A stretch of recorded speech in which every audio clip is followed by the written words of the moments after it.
ABC Actu. ABC Actu, c'est l'essentiel de l'information.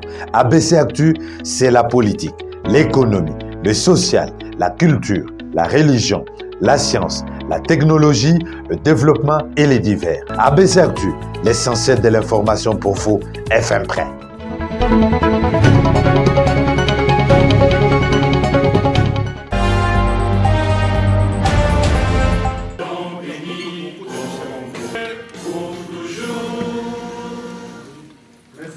Mesdames et messieurs, par son communiqué numéro 002/CENI/2024 du 5 janvier 2024, la CENI est passée aux aveux flagrants de la grande mystification électorale dont elle est auteure et instigatrice.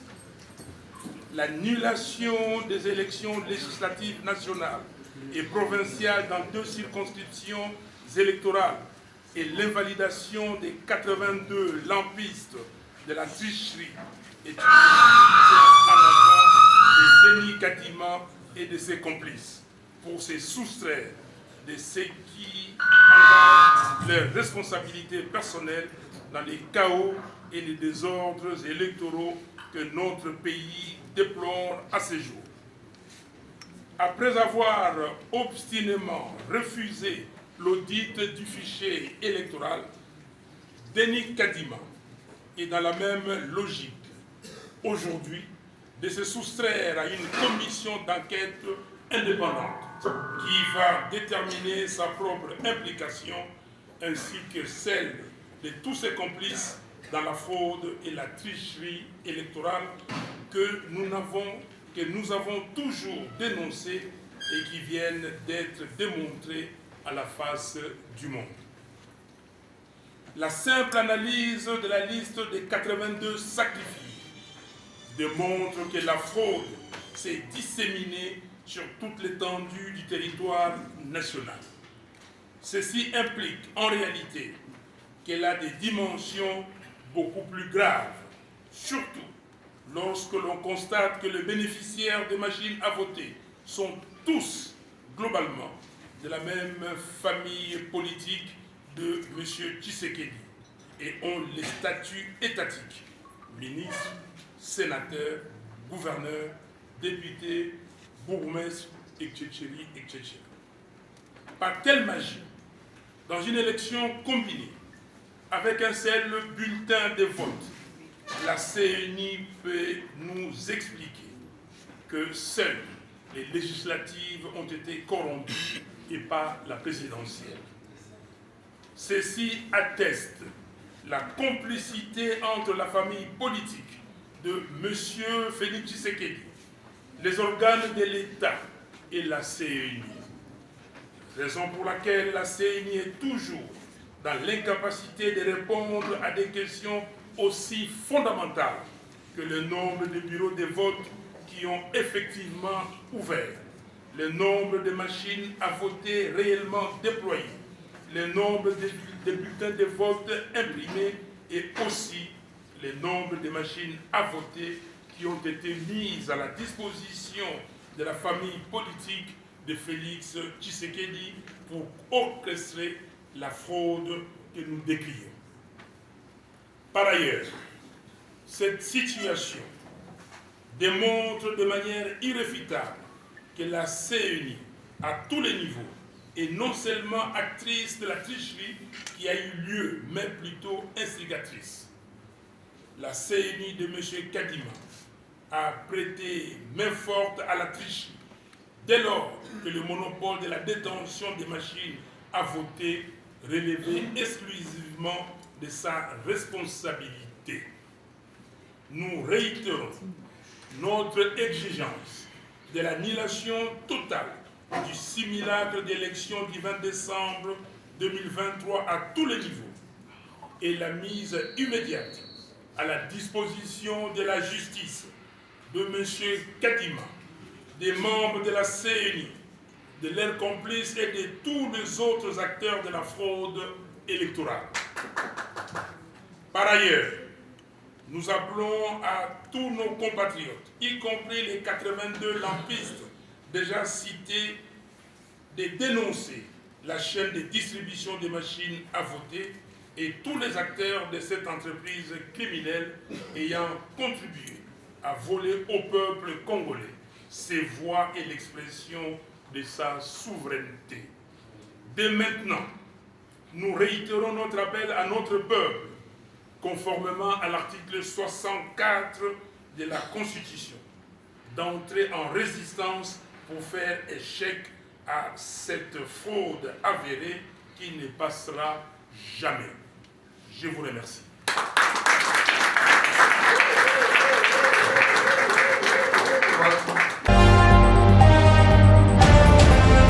Congolais, Congolaises, c'est une consternation sur les rapports donnés par la MONUSCO, l'Organisation des Nations Unies, au début de cette année.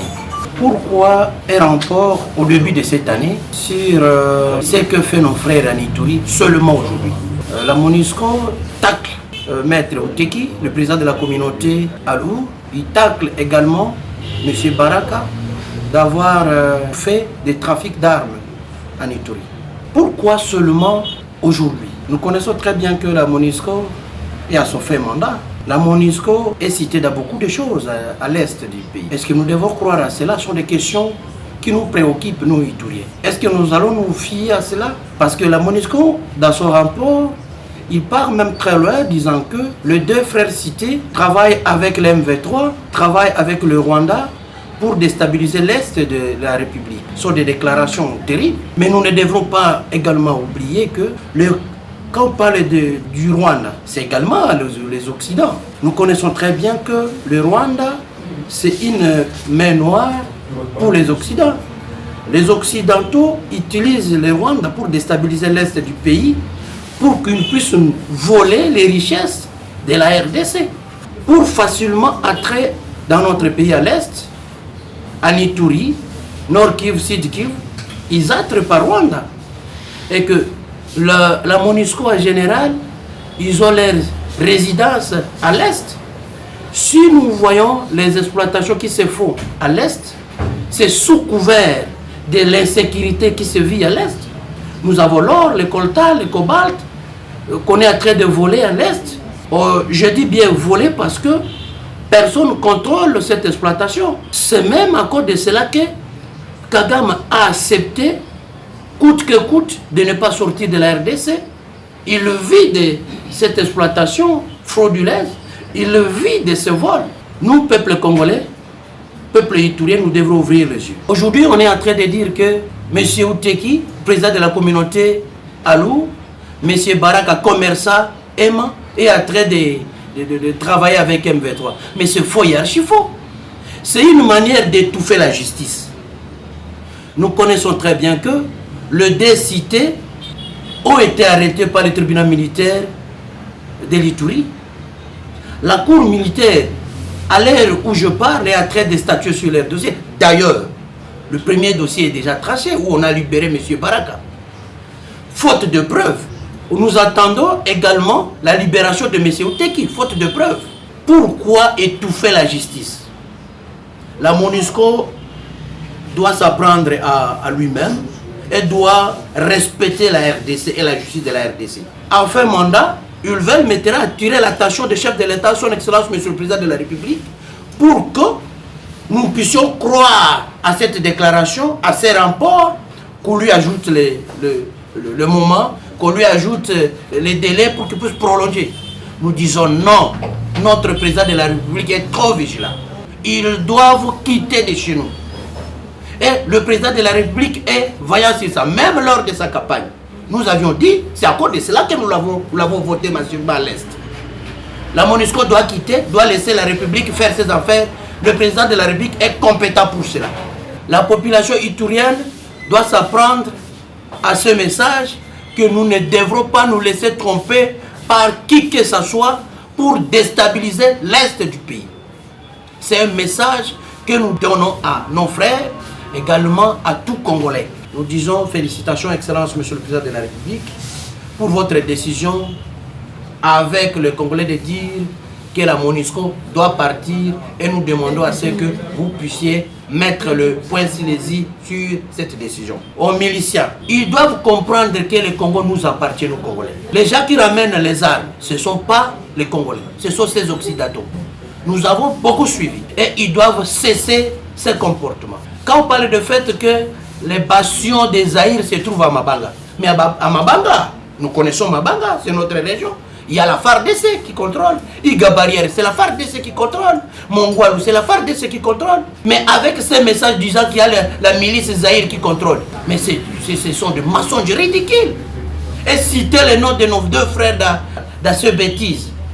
Soit ce sont des messages fallacieux pour qu'on puisse croire à ceux qu'ils sont en train d'aider les Congolais. Faux, archi faux. Nous demandons à ce que le milice local qui se vit en RDC doivent comprendre que avec la guerre, nous ne gagnons pas, mais avec la guerre, nous perdons. Pratique du Congo, Commission électorale nationale indépendante CENI. Décision numéro 001/CENI/AP/2024 du 5 janvier 2024 portant annulation des élections législatives, provinciales et communales et des suffrages dans certaines circonscriptions électorales.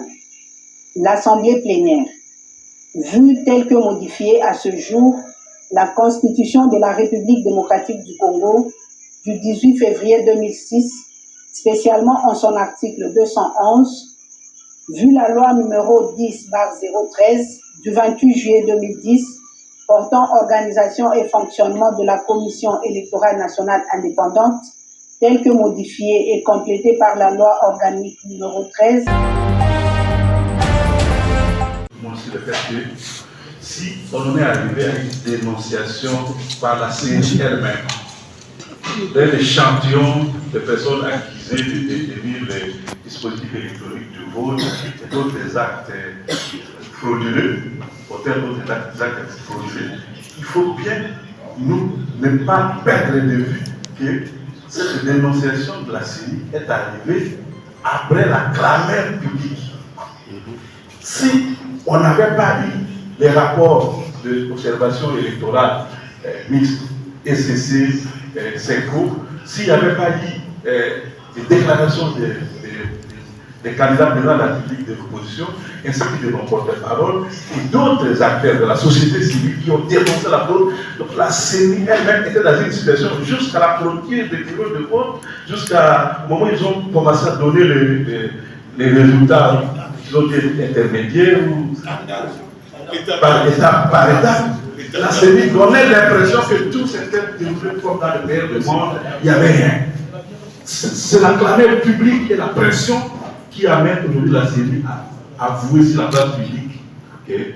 En tout cas, il y a eu du dégât avec l'utilisation des outils délicats qui étaient entre ses mains. Ne perdez pas ça de vue. Donc, c'est ça qui donne à penser que la CENI elle-même est consciente d'avoir orchestré ce qui a malheureusement c'est sorti sur la place publique. Donc, elle ne peut plus faire autrement qu'essayer de dénoncer un échantillon dans le but apparemment de minimiser l'étendue de dégâts et dire bon, il n'y avait que ça, on peut fermer les yeux sur les règles qui étaient correctes. Mais quand les 82 commencent à dénoncer, ou les 80 commencent à dénoncer les autres, on voit bien que l'étendue de dégâts va au-delà de l'échantillon sacrifié. Il n'a jamais existé une élection organisée comme celle-ci, apaisée, dans un climat vraiment trop calme, où on a montré toute réalité et la vérité des îles aux yeux de tout le monde. Ça n'a jamais existé. C'est ainsi que M. Kadima doit recevoir ses félicitations. Il continue maintenant à contrôler celles-là qui ont volé et celles-là qui ont bâti campagne ont été votées. Pour ceux-là qui ont volé, 82 candidats, nous avons vu le bande de voleurs qu'on vient de sanctionner. Mais est-ce qu'on ne peut pas dire que cela c'est une vérité? Vous voulez chercher la vérité où? Quand on sanctionne un voleur, est-ce qu'on ne doit pas dire merci à Kadima qui est en train de contrôler le machine à voter? Qui est en train de vérifier où est-ce qu'il a lancé un projet pour que le Congolais puisse savoir ce sont les vérités des îles qui doivent parler? Voilà un exemple que nous devons suivre. Voilà un exemple pour le peuple congolais. Voilà un exemple également pour les opposants. Voilà un exemple parce que nous devrons constituer les députés des hommes sérieux dans ces pays. Je voudrais revenir sur un aspect particulier de la justice, mais pour remettre d'abord les choses dans leur contexte.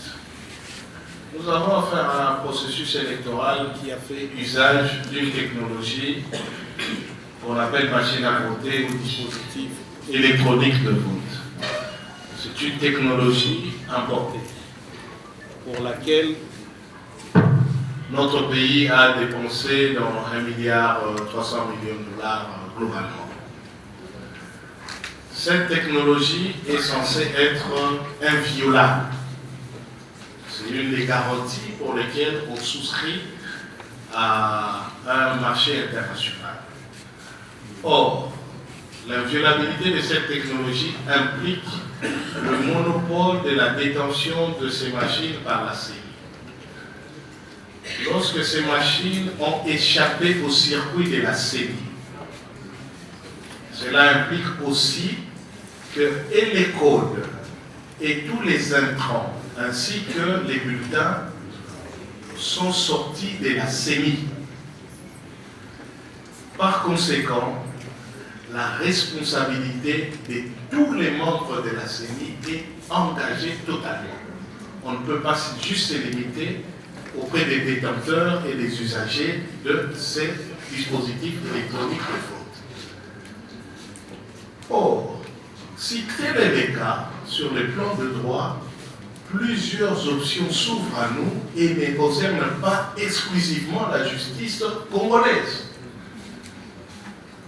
L'inviolabilité des machines acquises auprès des Mirou systèmes pose question. Et nous devons savoir, l'État congolais, le peuple congolais, donc tous ici, nous avons donné de l'argent pour avoir des élections dont Mirou système nous avait garanti, au regard des dispositifs électroniques, qu'elles seront inviolables. Or, ces machines ne sont pas inviolables, puisqu'on les a bourrées. Donc, même Mirou système, à la face du monde, voit sa crédibilité remise en cause, parce que l'un des éléments de sa spécialité à travers le monde, c'est de dire qu'ils vendent des machines inviolables. Et toutes ces personnes qui ont pris l'action du peuple congolais, nous sommes en droit de les poursuivre. Donc cette question va au-delà de la simple justice congolaise. Par ailleurs, notre pays fait partie d'un système. On a signé des conventions. Le respect de la souveraineté du peuple n'est pas une simple affaire des slogans. Et les conventions, nous les utiliserons pour notamment faire sanctionner tout individu qui a utilisé sa position pour faire entrave à l'expression du suffrage et de la souveraineté populaire. Donc, croyez-moi, nous pourrons commencer au Congo, mais nous ne nous limiterons pas seulement au Congo, et la justice, elle n'est pas seulement les magistrats, les cours et tribunaux. Et une panoplie de mécanismes, des sanctions qui peuvent et qui seront mises en place pour mettre en cause la responsabilité de ceux qui ont trempé dans les simulacres du 20 décembre dernier.